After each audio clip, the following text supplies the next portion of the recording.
Grew up in a Muslim environment, and we didn't talk very much about God because in my home God was far away and we had to be respectful of Him. However, we never really talked to God, or it was not a personal God. We knew, all of us, that God had created us, there was a God, and if we did something wrong, He would punish us, and if we did something good, maybe or maybe not, He would reward us. One day I felt like I was unfairly punished by my mother. I didn't do anything wrong, and she asked me to go to the corner of the room after I was punished, and I didn't know. I just wanted to climb all the walls and everything, and I felt it was so unfair.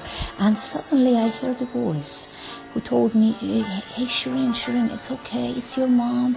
Just love her. Everything will be fine." And I started to hearing this voice, and I just felt peace. Just peace came over me, and I just forgot about all that punishment and everything. And so I personally was used to call that voice my God, and my God was in the corner of the room. That was all I knew.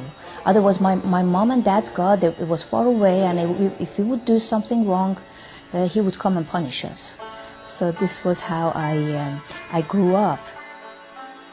There were a lot of things happening around us in our country, and there was a revolution and everything, and I was in the middle of it. And therefore, for my own safety, they decided to send me to France to study and to finish up the high school and to go to university there. Somehow, miraculously, I ended up in a convent together with nuns and priests, and I was the only one who was not, who did not know Christ. And, I was just observing those people who were serving me, who had not done anything. I did not even pay them. I was living with them. They were preparing my meals as if I was a princess, and they were talking to me. And I really that was the first time in my life, after my parents, who had given me the unconditional love. These people were first people who had given me unconditional love, and I could not understand that. And I just wanted to know what was going on in their mind, in their heart, and everything. And that was how I got to hear about Jesus. Not that they evangelized me, but that I myself, on the back of the convent, there was some meetings, and I asked to be in those meetings, and there they had Bible studies, and they were talking about Jesus, and so on. Now, I did not know, as I looked at my dictionary, Jesus, for us, it looked like, I knew about Him, He was a prophet. And at the end of the Bible study, they told me that Jesus was Son of God. And that did not really seem very intelligent to me. However, I looked at them, and they were mostly professors at universities, very highly educated people in those Bible studies and everything. So that made me even think more about maybe not everybody here is crazy. Maybe I should investigate more and to know more about Jesus. And I put almost God to test, and at the start it was difficult for me to call God as Father, Jesus, Son of God, and so on. Nothing made sense to me, actually. But because of the unconditional love that I was receiving every single day, although I was a naughty girl, I did lots of wrong things, and I did all the wrong things of the world, and still they were smiling and showing me grace, and they loved me. I thought, wow, even if my mother had been there, I would have received some punishment, and they don't even want to punish me. I mean, I was fascinated with them. I thought, wow, this is, I just have to find out about this mystery. And the more I got to know about Jesus and whatever He did, I was fascinated with Him, with His character, and I wanted to become like Him. My way of thinking was a little bit like Jesus. He had come to save the world. I want to do the same. I wanted to go and save the world. And I called Jesus as my favorite man. He was not really my God, but He was mostly my favorite man. And so this was how I had it until series of events and miracles happened where I was directed to Norway, north of Europe, and I ended up in a Lutheran church there, and I discovered more about Jesus there, and and the unconditional love. For me there, I converted to Christianity. However, for me it was just like changing religion. Still, I felt like I had not given my heart to Jesus.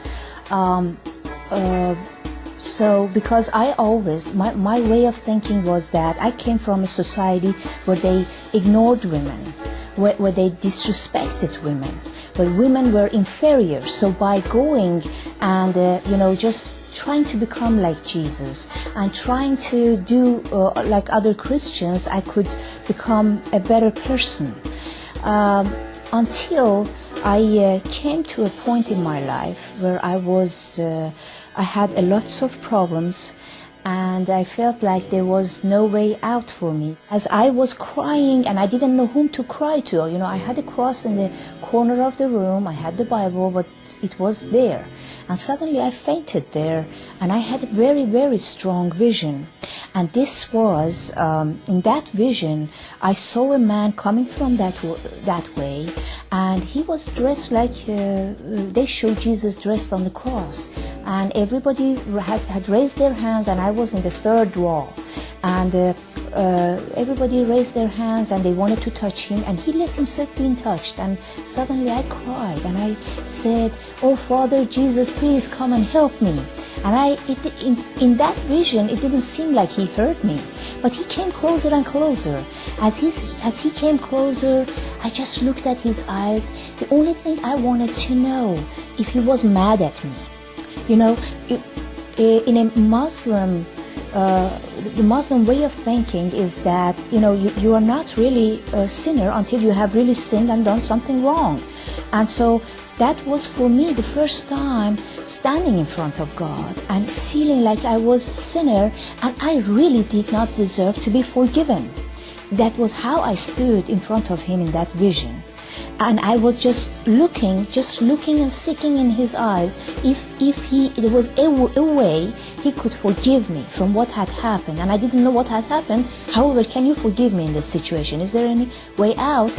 And as he came closer, I looked at his eyes. I felt like his eyes had suffered so much. However, suddenly he opened up his arm and he asked me to go to him. And I could not believe. It was as if they had given me the whole world. I ran to him like crazy. I took around his neck and I said, I don't care where you go, but wherever you go, I will be hanging from your neck. As I opened my eyes, I had the Bible right here, and I was pretty scared when I opened my eyes actually, and I was just trembling and I didn't know what to do, what actually happened. I was just trying to explain to myself what happened, and when I remembered the vision, and then I said that to one of my Christian friends.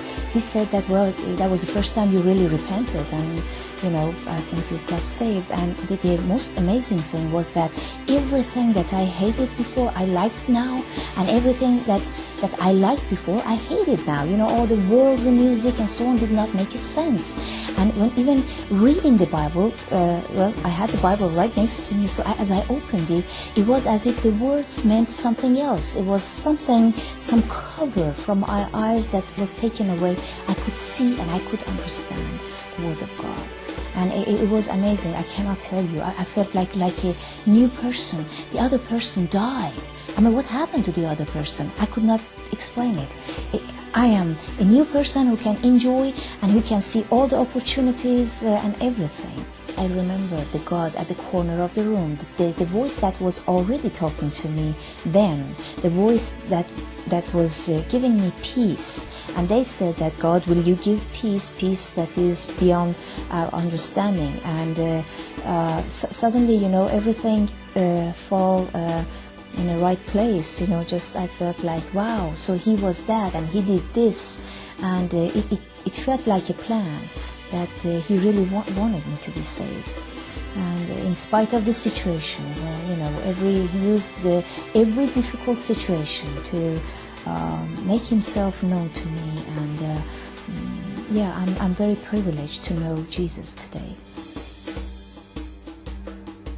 This is a person that you can talk to, and you really want to have the Spirit of God in your life to guide you, because otherwise your life does not make sense at all. And you would want a God who empowers you. You would want a God who gives you wisdom. You really would want that, than a God who just sits there and observes you. Oh, you did this, so you're going to be punished. I'm not sure if you're going to heaven or you're going to go to the opposite side. You would want a God who really give you unconditionally, abundantly His love. That's what you would want to have. I mean, it's not even to be compared with any religion or any type of faith. Understanding unconditional love was something very important, and many times as I myself approached a Muslim friend, it has been like I understood for them it was like, oh, she wants to make us the member of her church, she wants us to do this, that's why she's doing that. So I really didn't want this to be only an advertisement for something. That's something, you do this because of that, but just do this because your life is going to change. You're going to see all the possibilities that you have. You're going to see God's plan for your life, the purpose of God for your life. You're going to enjoy your life. Even if you are in difficulties, you're going to have, you're going to see your possibilities. Even when the world around you thinks that everything is lost, you still see the light, because you have hope. You have the hope that is, and nobody can take that from you.